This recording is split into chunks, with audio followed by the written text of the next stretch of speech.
we heard yesterday also about the African Court on Human and People's Rights. There are some among us who can speak more knowledgeably about the developments in the Commission.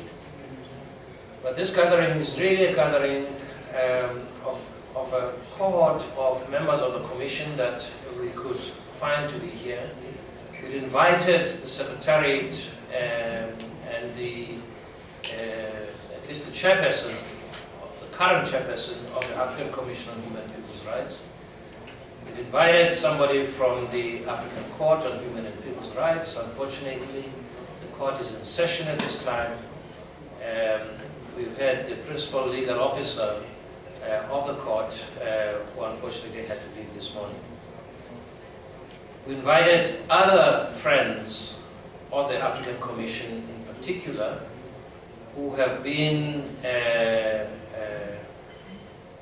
who have got a status in the African Commission from civil society that are important in the manner in which the African Commission functions.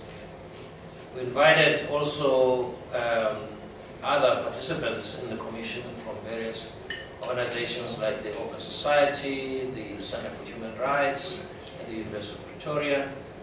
And we're delighted to have the South African Human Rights Commission hosting us here today. The South African Human Rights Commission is in partnership with the Thabo Mbeki Foundation bringing this together. Thabo Mbeki is the former president of the Republic of South Africa, and he, since he left office, spends a lot of time on issues of peace and mediation across Africa, either as an ambassador for the African Union or the United Nations. And the issues of human rights, therefore, in Africa become very prominent in the interactions that he has with various African states and African heads of state. And therefore, the Thabo Mbeki Foundation has a real interest in the capacities of the African Commission on Human and People's Rights and in the African Court on Human and People's Rights. Let me start by saying that yesterday we had, it was a much more of a South African session. We had a day's seminar, again by the same conveners, looking at South Africa's role in supporting and strengthening human rights systems in Africa. In particular, we were looking at developments on human rights in Africa, precisely around the extension of the mandate of the African Court to incorporate the new idea of the African Court of Justice and the intention to collapse the court into different components, including the international, the extension to give it criminal capacity to the court. The second thing that we recognize from the African Court's point of view, the paucity, if I may put it that way, of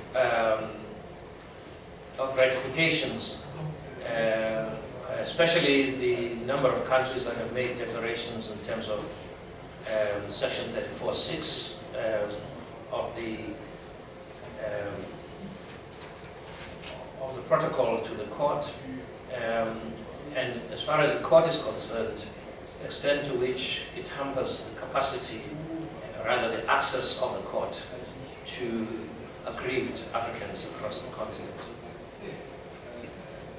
From a South African point of view, we were concerned about what South Africa was doing in that. South Africa has not ratified, for example, the Malabo Protocol and the Sharm el-Sheikh protocols.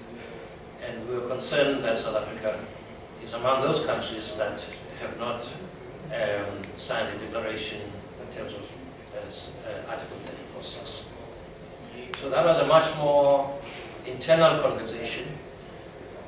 But out of that conversation do arise concerns around the independence of these very, very important critical instruments for human rights in Africa. In particular, the African Commission on Human and People's Rights and the African Court on Human and People's Rights. The purpose of this gathering is to bring together a number of people who know, committed, and have experience of the workings of the African human rights systems in Africa, with whom we could receive a briefing on what actually is happening and what the areas of concerns actually are. The intention is both to inform ourselves about what is going on, not least because some of us have been members of the Commission in various capacities, and some of us have invested a lot in supporting the work of the Commission in various ways. And we need to put our minds together as to how, in fact, can we get involved in supporting and strengthening the work of the Commission to the extent that there are concerns about that. And of course, also the independence of the African Court of Human and People's Rights. And at the end of this, it is hoped that we will together have a kind of roadmap or strategy that we can have and see how we can inform at various levels in our country situations, at the various councils of the African Union, and elsewhere. What influence be brought to bear on developments in Africa relating to human rights and its future in our continent. The intention of this workshop is to be as open, as truthful as possible, the intention being to really map together the best possible way in which we can assist in the work of the African Commission primarily, but I want to always add the African Court because we now know that these issues hold through the court as well. That's where we start, and that's why we're here to get us going on that. I'm going to invite Professor Frans Viljoen, but before Frans comes up, I think it's only right that I give a few moments of clarification and comment on the agenda as I have presented it just now. Can I do that? Thank you.